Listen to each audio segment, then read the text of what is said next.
I got so much motherfucking design on right now. Break it down, bring it back, make it clap. I got 3 old thoughts, new guap, wear that damn bitches on my line. Assalamualaikum warahmatullahi wabarakatuh dan selamat siang.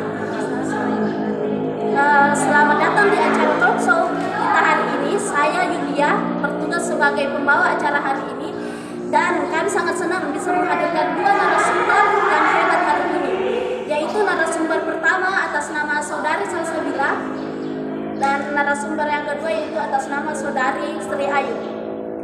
Hari ini kita akan membahas topik yang sangat penting dalam dunia bisnis, yaitu produk life cycle dan penentu harga jual. Sebagai pemilik usaha atau calon pengusaha, memahami siklus hidup, memperhatikan kualitas produk yang dihasilkan, serta melakukan penentu harga jual yang tepat adalah hal yang sangat penting. Mari saja kita mulai dengan pembahasan pertama, yaitu produk life cycle.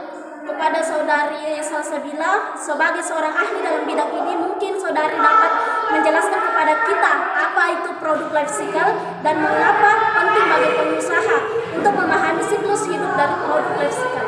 Ya, baiklah, terima kasih atas kesempatan yang diberikan. Langsung saja, menurut saya pribadi, produk life cycle atau PLC yaitu proses produk yang melalui tahap perkembangan, kebijakan, dan penurunan selama waktu di pasar. Nah, PLC ini terdiri dari 4 tahap, yaitu ada perkenalan, perkembangan, kematangan, dan penurunan atau hilangnya suatu produk tersebut dari pasar. Kemudian mengapa penting bagi pengusaha? Menurut saya itu ini sangat penting. Kenapa penting? Karena kita dalam memahami siklus hidup produk ini adalah untuk menentukan strategi bisnis yang tepat, mengalokasikan sumber daya, dan mengidentifikasi peluang untuk inovasi dan pengembangan. Seperti kita ketahui bahwa tujuan dalam siklus hidup produk atau PLC ini adalah untuk memberikan informasi kepada manajemen tentang kinerja suatu produk dan pendekatan strategi apa yang mungkin diambil.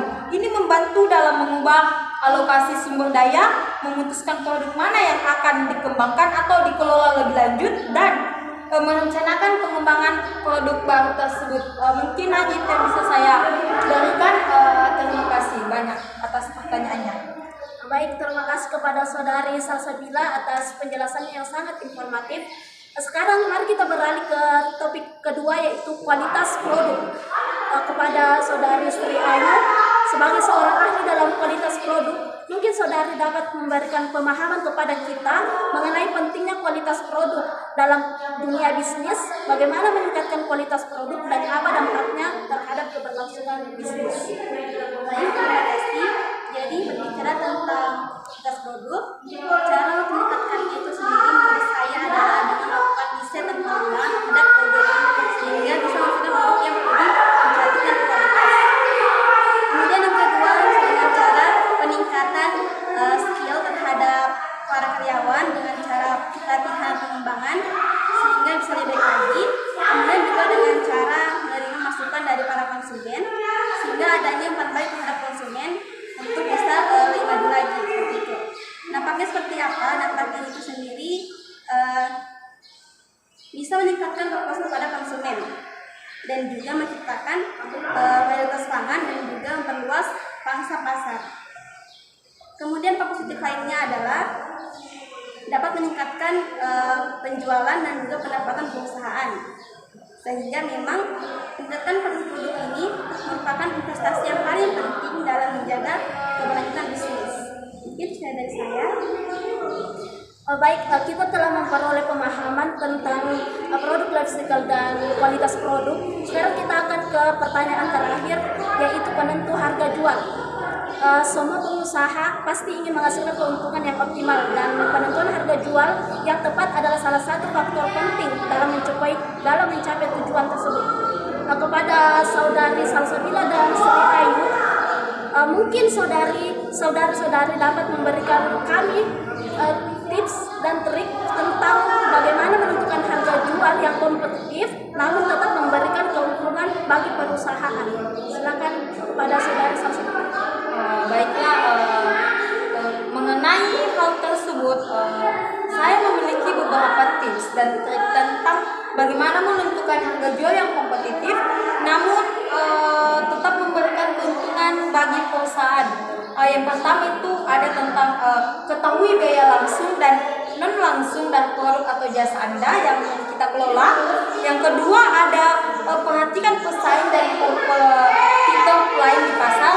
Ketiga, jangan lupakan poin atau titik kesalahan dalam menentukan harga jual tersebut. Nah, yang keempat itu ada cara informasi tentang pesaing Anda dan cara mereka menentukan harga penawaran untuk mereka. Yang kelima ada perhatikan keadaan bisnis dan perekonomian secara langsung. Berikutnya tentang menentukan harga jual berdasarkan biaya produksi, biaya pengiriman, dan pesaing atau kompetitor tersebut.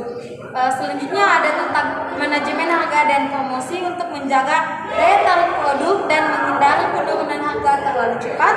Selanjutnya ada tentang selalu mengevaluasi dan mengajustasikan strategi harga berdasarkan kondisi pasar dan kebutuhan bisnis. Nah, mungkin sekian yang dapat saya berikan tentang tips dan trik. Selanjutnya saya kembalikan. Silakan kepada saudara-saudari Ayu untuk memberikan tips dan triknya. Baiklah, dari saya tips sedikit yaitu tentang harga jual dengan cara tentukan dulu strategi penetapan harganya. Ini strategi penetapan harga yang sesuai dengan kondisi pasar dan kebutuhan Anda. Seperti penetapan harga berdasarkan biaya, berdasarkan nilai, dan juga berdasarkan pesaingnya. Setiap strategi memiliki kelebihan dan kelemahan masing-masing. Jadi pilih yang paling sesuai dengan produk dan target pasar Anda. Baiklah, kita telah mendengarkan tadi tentang produk life cycle, kualitas produk dan penentuan harga yang telah disampaikan kepada dua narasumber yang hebat kita hari ini. Terima kasih telah hadir di acara talkshow kita hari ini dan saya ucapkan wassalamualaikum warahmatullahi wabarakatuh. Waalaikumsalam warahmatullahi wabarakatuh. I got 3 old thoughts, new Glock, where